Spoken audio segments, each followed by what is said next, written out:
Now go, okay. I'm Hunter Forney, and my major is electronics and computer engineering technology.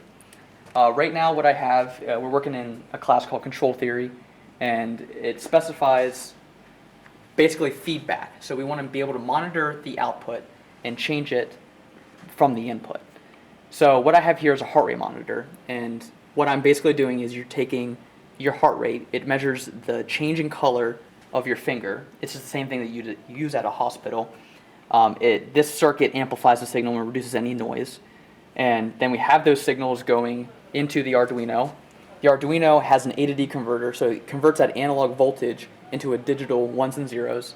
And then we have it sent through the USB cord back to our computer, which I have another program, it's called processing. And basically this converts the digital data into our graphical image, and it also calculates up here the beats per minute. So to test this, put my finger in here. It takes a few seconds for it to collect all the data, get it sampled.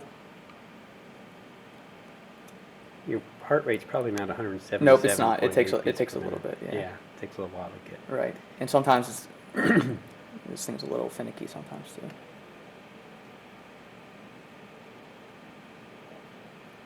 There we go. That's more like it. And it'll go down here too, hopefully. But normally when you're talking, your heart rate will Oh yeah, elevate exactly. slightly. Yeah, right. I've been talking for a while, so. And as you can see, it measures. Okay, go Yeah, ahead. no, I was just going to say this LED is. Yeah, also, this LED also blinks to the analog voltage that's Right. interpreted by your heart rate. Okay, so you could So almost you count can- that per second or per Right. minute and figure out your heart rate. Exactly. And I also have a oscilloscope set up here that more accurately depicts that. So I can actually measure the peak to peak. Looks like my heart rate went away. You can actually measure that peak to peak and then convert that to beats per minute, and then it's the same thing.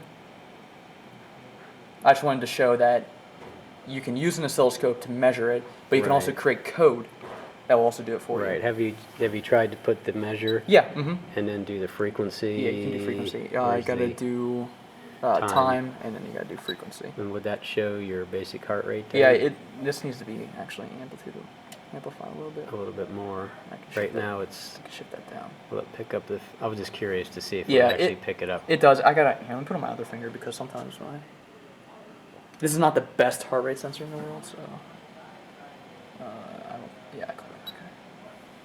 All right, wait till it. This is not what it should look like. So.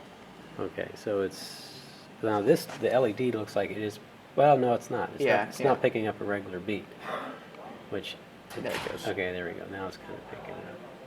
So theoretically, this should be able to pick up the frequency. Right. Yeah. Which I is- turned the measure off. That was my problem. Which would be, this is in cycles per second. Right. So to get your beats per minute, you'd have to multiply by 60. Exactly. So it's picking up roughly 1.5, so that's about 90, well, 1.3. Well, it's sort of picking it up. If again, if we got the amplitude set just right, Mhm. we could it'll probably pick it up, maybe. Yeah, that way. Yeah, wrong way. So anyway, interesting. Very good. It's like 1.4. Right. Great. Okay. Thanks. Very good. You're Nice job. welcome. Thanks.